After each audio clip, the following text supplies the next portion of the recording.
English का एक ऐसा कोर्स जो आपको बिल्कुल बेसिक सेंटेंसेस से इंग्लिश सिखाने वाला है, साथ ही साथ कुछ इफेक्टिव वर्ड्स जिससे आपकी इंग्लिश बहुत सुंदर नजर आए, आपको बोलते वक्त कॉन्फिडेंस फील हो, ऐसा कुछ मिलने वाला है। ज़्यादा बातें नहीं करते हैं, कोर्स को शुरू करते हैं। पहली क्लास है, ध्यान से देखिएगा। ऐसे कितने सारे सेंटेंसेस आपने आज तक बोले हैं, सुने हैं, पढ़े हैं, जिनमें आपने ये 3 शब्द देखे होंगे, एम, आर और इज। दूसरी इंपॉर्टेंट बात, सर इनको देखा तो होगा पर आपने क्या इनकी कंडीशंस को महसूस किया है? कंडीशन से पहले देखिए, आमतौर पर हम गलती कहाँ कर बैठते हैं? पहली गलती तो ये कर बैठते हैं कि हम इज, एम, आर जैसे शब्दों को मतलब लिखते ही गलत हैं या बोलते ही गलत हैं। मैं तो जीरो से कह रहा हूं, तो सीखिए जरा ध्यान से। आप ये याद रखेंगे, तीनों शब्दों का मतलब सेम है और टाइम भी सेम है। ये वाला जो टाइम है वो प्रेजेंट है और ये प्रेजेंट की बातों को करने के लिए आता है। दूसरी इंपॉर्टेंट बात, किसके लिए कौन सा शब्द आता है? आई होने पर एम आता है, यू होने पर आर आता है। पर इसी तरीके से ध्यान रखना, जब व्यक्ति ज्यादा होंगे, चीजें ज्यादा होंगी तो भी आर आएगा। एक एग्जाम्पल के साथ देखिए, जैसे वी ज्यादा को दिखाता है, दे ज्यादा को दिखाता है, तो इसलिए इसके साथ आर आएगा। नीचे की तरफ आइए, अगर किसी एक के बारे में आपने बात करी है और वो एक कौन है, हमसे अलग है। जैसे आप अब मेरे से बात करते वक्त अपने फादर के बारे में मुझे बताएं, तो आपके फादर मेरे लिए ही है। आप मुझे अपनी मदर के बारे में बताएं तो आप यहाँ पे शी कहेंगे। आप मुझे अपने घर के बारे में कहेंगे तो इट कहेंगे। पर अगर आप मुझे अपने दोस्तों के बारे में कहेंगे जो कि ज़्यादा है, तो आप मुझे दे कहेंगे। अगर हम सब अपनी बात करेंगे तो वी, सामने वाले के लिए यू।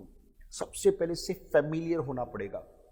दूसरी इंपॉर्टेंट बात, ये 3 जो शब्द मैंने आपके सामने बोले वो किन कंडीशंस में आते हैं? सबसे पहले वाली कंडीशन देखिएगा, जब हम लोगों की विशेषताएं दिखाते हैं। विशेषताएं दिखाते हैं कैसे? जैसे हम कई बार कहते हैं यार मैं खुश हूं, मैं खुश हूं। कई बार कहते हैं यार मैं बहुत दुखी हूं, दुखी हूं। तो मेरा दुखी होना मेरी विशेषता है, मेरा खुश होना भी तो मेरी विशेषता है। तो जब हम किसी भी व्यक्ति या चीज की विशेषता को दिखा रहे होते हैं तो इन शब्दों की मदद से हम ऐसा कर सकते हैं। आपने कभी ये नहीं बोला, देखिए आप इससे अवेयर हैं, आपने कभी ये नहीं बोला कि आई हैप्पी, पर आपने ये जरूर बोला है कि आई एम हैप्पी। तो ये एम क्या कर रहा है? मेरे हैप्पी होने की स्थिति को दिखा रहा है कि मैं इस वक्त खुश हूं। तो टाइम के साथ जब हम किसी की विशेषता दिखाएं और हम कहें इस वक्त ऐसा है, तो हम इज एम आर लगाएंगे। एक और बात, जब आपने इस एम आर के टाइम को जान लिया है कि प्रेजेंट में आता है, जब आपने ये जान लिया कि किसके लिए कौन सा वर्ड आता है, तो थोड़ा सा प्रैक्टिस करके देखते हैं। ये छोटी वीडियोस में यही चीजें मिलेंगी आपको। टॉपिक्स तो मिलेंगे पर साथ ही साथ उनका प्रैक्टिस मिलेगा, और प्रैक्टिस में कुछ इफेक्टिव वर्ड्स। अब मैं आपको 2 ऐसे ऐसे कॉम्बिनेशन से मिलवाऊंगा जिसमें नॉर्मल वर्ड्स भी हैं और इफेक्टिव वर्ड्स भी हैं। इफेक्टिव वर्ड्स जो आपके कॉन्फिडेंस को बूस्ट करने वाले हैं। इफेक्टिव ऐसे वर्ड्स जो दुनिया बोल रही है पर शायद आप ना बोल पा रहे हो, समझ नहीं है। आओ मैं आज आपकी इंग्लिश में एक इफेक्टिव वर्ड्स की कुछ एक लिस्ट डालता हूँ, इसे बड़े गौर से देखिएगा। जैसे आपके सामने यहाँ पे छोटी सी एक लिस्ट है, इस लिस्ट को महसूस कीजिए। जैसे पहले वाला वर्ड देखिए, वेरी हंग्री। अब हंग्री कब आता है? जब हम किसी को भूखा कहते हैं, भूख लगी है, हंग्री हूं। कहते बहुत ज्यादा भूख लगी है, बहुत बहुत की सेंस के लिए वेरी लगा दिया। छोड़ दीजिए, आज मैं आपकी इंग्लिश में से वेरी निकलवाने वाला हूं। कुछ ऐसे वर्ड्स हैं जिनमें हम सच में वेरी बोल रहे हैं, बस जरूरत नहीं है। जैसे यहीं पे देख लो, इस लिस्ट में देखो, इस लिस्ट में हम वेरी डाल रहे हैं, पर मैं कहता हूं जरूरत नहीं है। क्यों ना कुछ इफेक्टिव वर्ड्स के साथ इन चीजों को सीखा जाए। जैसे देखिए, हंग्री का मतलब भूखा होता है और वेरी का मतलब बहुत ज्यादा भूखा हो। मत बोलिए ना सर। अब वेरी हंग्री को आप रिप्लेस कर दे किस वर्ड से? स्टार्विंग। स्टार्विंग का मतलब भी बिल्कुल सेम है, बहुत ज्यादा भूखा। आगे देखिए, वेरी स्लो। अभी प्रैक्टिस बची हुई है, पहले वर्ड्स को देख लेते हैं। स्लो का मतलब धीमा होता है और बहुत ज्यादा स्लो का मतलब बहुत धीमा, यानी कि वेरी स्लो होता है। मत बोलिए। नया वर्ड लेके आएंगे, स्लगिश कहते हैं, स्लगिश। मेरी प्रोनाउंसिएशन को देखते चलना, स्लगिश, स्टार्विंग। तीसरे वर्ड की तरफ आते हैं, हम कहते हैं रिच है या पैसे वाला आदमी है और बहुत रिच है। तो वेरी रिच कहा, मैं कहता हूँ क्यों बोलते हैं? वेरी रिच से अच्छा वर्ड आप लेके आइए, क्या बोलेंगे? वेल्दी। वेल्दी मतलब पैसे वाला आदमी। आगे देखिए, अब जैसे मौसम भी आ ही रहा है, सर्दियाँ आ रही हैं, तो सर्दियाँ होती हैं तो उसमें हम कहते हैं कोल्ड है, पर कई बार कहते हैं बहुत ज़्यादा कोल्ड है यार, सर्दी बहुत है। तो जैसे आपने वेरी कोल्ड कहा, उसको रिप्लेस कर सकते हैं हम किससे? फ्रीजिंग वर्ड से कह सकते हैं, फ्रीजिंग। फ्रीजिंग का मतलब ऐसी सर्दी जैसे शरीर को जमा दे, ऐसी सर्दी की हम बात करें।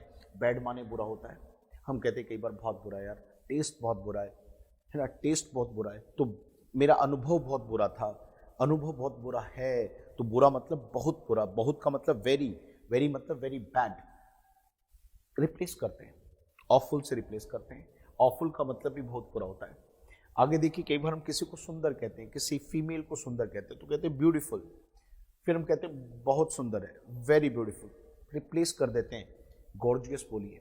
एक ऐसा कोर्स जो आपकी इंग्लिश के बेसिक्स को ही ठीक नहीं करेगा, पर साथ ही साथ आपके वर्ड्स में इफेक्टिवनेस डालेगा, आपके अंदर एक कॉन्फिडेंस आएगा, आपको लगेगा यार मैं इंग्लिश बहुत आराम से बोल लेता हूँ। आओ इसका छोटा सा प्रैक्टिस करके देखते हैं। यहाँ पर इस तरफ आ जाइए, मेरे पास एक छोटा सा लिस्ट है, लोग हैं, ये वर्ड्स हैं मेरे सामने। आप अपने बारे में प्रैक्टिस करते हैं। आप कहते हैं यार मैं बहुत भूख लगी हुई है, आप कह रहे हैं मुझे बहुत भूख लगी हुई, तो आप बोल सकते हैं आई एम स्टार्विंग। आपने कहा यार हम सबको बहुत भूख लगी है, तो वी आर स्टार्विंग। आपने कहा मम्मी पापा को भूख लगी हुई, तो ही इज स्टार्विंग। ही का नाम बदल दे, माय फादर इज। चेक करिए, देखिए ये कैसे दिखा रहे, टाइम भी है, ये वाला टाइम तो इज एम आर से दिखाना।